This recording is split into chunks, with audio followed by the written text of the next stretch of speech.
creme de leite e leite condensado.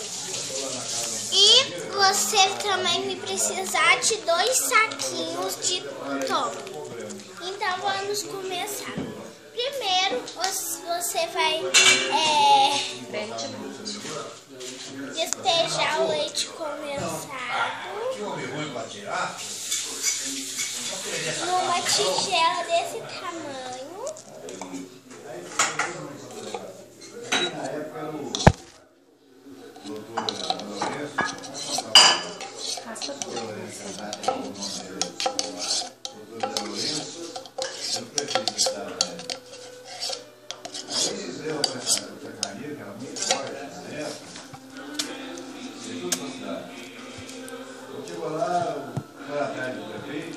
Depois você vai pôr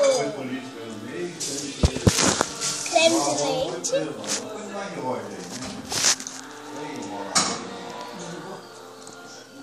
Até aquela casa ali que é no bairro do Michel, ele era do meu avô. Tá no bairro do Michel. Ele morava ali.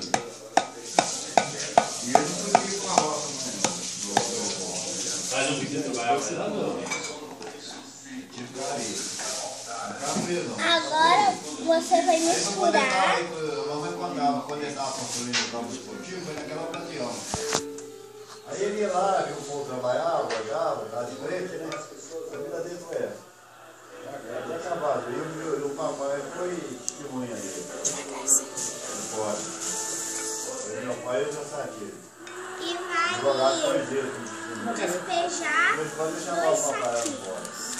Põe um primeiro, depois você põe um outro. Falava tudo que falou, aquela coisa, não podia aumentar, não podia diminuir, falar uma coisa só. Foi aquela igreja há muito tempo. Depois liberou ele, acabou. Mas 2 velhos, né? Só não aconteceu nada. Ninguém foi preso, quase morreu, porque tomou tiro. O outro se furaram. E a água correu.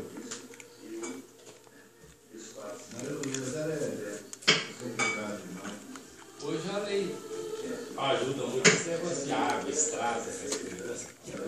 Antigamente esse fato raiva, eu tô absurdo. Secar lá, fazer coisa. Outra hora, estrada. Tá na ordem errada. Isso daqui tem que vir mais. Não, é porque você pergunta, o som de caiu só creme de leite. Não, mãe. Tá muito ruim. Você tem gosto. Não, é porque ela pegou só o creme de leite que tava ali.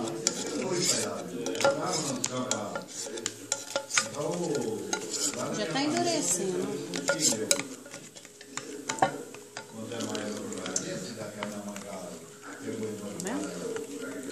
Ele tem que ficar assim, gente. Ele tem que ficar um pouquinho duro. Agora eu vou pedir pra minha mãe pôr no congelador. Eu vou pausar pra mim lavar as mãos.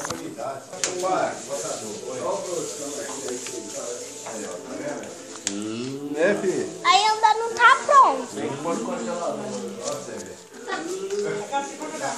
Então, gente, depois que ele ficar um tempão no congelador, mais ou menos 1 ou 2 horas, ele já vai estar durinho, pronto pra você comer. E aquele doce é muito gostoso. Então, vocês vão esperar um pouquinho. Então, gente, esse foi o vídeo. Espero que vocês tenham gostado. Curta e se inscrevam no canal.